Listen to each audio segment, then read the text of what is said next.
Millie Bobby Brown just spent an entire movie getting outsmarted by a woman she personally sent to prison. And somehow that's not even the wildest part of Enola Holmes 3. This thing dropped on Netflix today, July 1st, and it ships Enola off to Malta for her own wedding, which, spoiler, does not go the way anybody planned. Sherlock gets kidnapped before she even makes it down the aisle. So yeah, we've got a lot to unpack. Quick disclaimer before Rail shows up in my comments. Full spoilers ahead. If you haven't watched it yet, this is your exit. So the wedding's about to happen. Everyone's in Malta, and then Sherlock just vanishes. Enola finds his room trashed and one clue scratched into the mirror in Morse code, H-O-S-T. Watson's the one who places it. Khost is a province in Afghanistan, tied to the Anglo-Afghan War, which, fun fact, actually happened in 3 separate phases between 1839 and 1919, so the movie's not just making up a random war to sound smart. There's also a set of old medals belonging to Tewkesbury's late father lying around,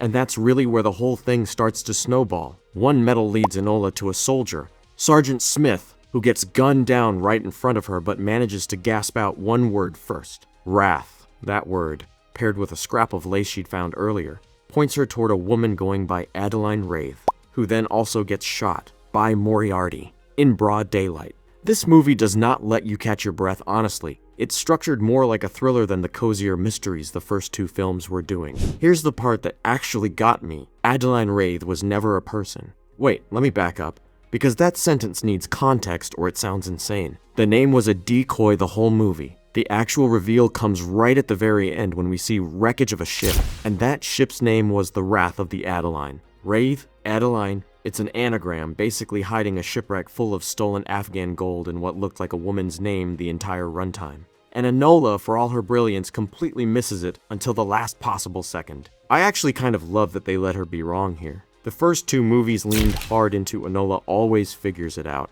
and this one's basically saying, nah, even a Holmes gets got sometimes. It's a small thing, but it makes her feel less like a plot device, and more like an actual detective who can misread a clue. Turns out this whole scheme traces back to corrupt army officials who sprang Moriarty from prison, specifically because they needed someone with insider access to the Tewkesbury family to locate the gold. Moriarty, whose real name is Mira Troy, if you remember her from the second film, figured out that Enola marrying into that family was her way in. So her spy plants the idea of hosting the wedding in Malta with Lady Tewkesbury, everyone flies out, and boom, Moriarty's got her whole cast assembled in one location. Kidnapping Sherlock was just the trigger to get Enola actively digging. It's genuinely a pretty elegant plan when you lay it out like that. My simple and elegant plan is turning to shit right in front of my eyes. Almost too elegant for a movie that also has Enola getting punched out in a dungeon 20 minutes later, but okay, we'll allow it. Enola eventually tracks Sherlock and Lady Tewkesbury down to where they're being held,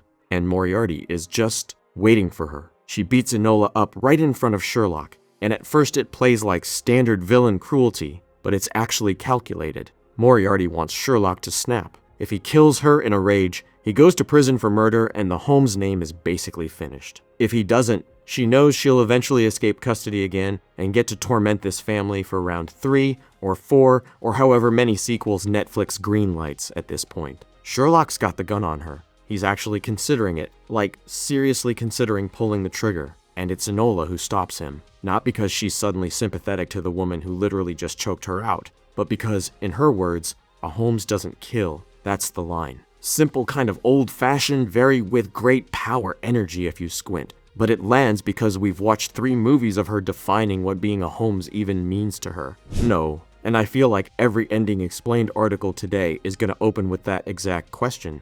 So let's just settle it. Lady Tewkesbury cracks her over the head with a rock right after the standoff, which looks fatal in the moment. She's not dead though. The film confirms she survives and gets transferred to a new prison, one that's supposedly more secure than the last. Supposedly. She already escaped once. I would not bet money on this holding. That's obviously the franchise's way of keeping the door cracked open for a 4th movie. Moriarty's basically the Enola Holmes universe's answer to Loki at this point. You can lock her up, but you can't really close the book on her.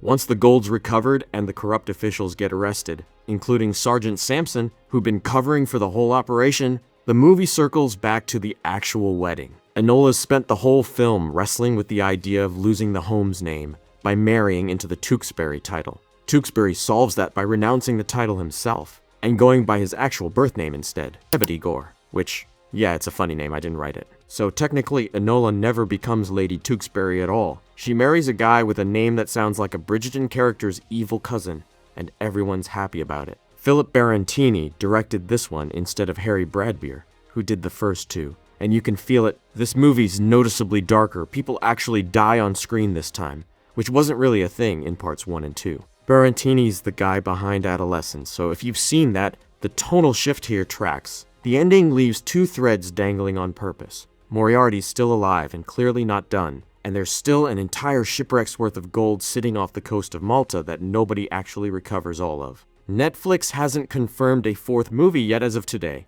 but with box office numbers still coming in and Moriarty's fate left this open, I'd genuinely be shocked if this was the last we see of her. So, do you think a fourth Enola Holmes movie actually happens, or does Netflix let this one ride off into the sunset? Let me know down in the comments.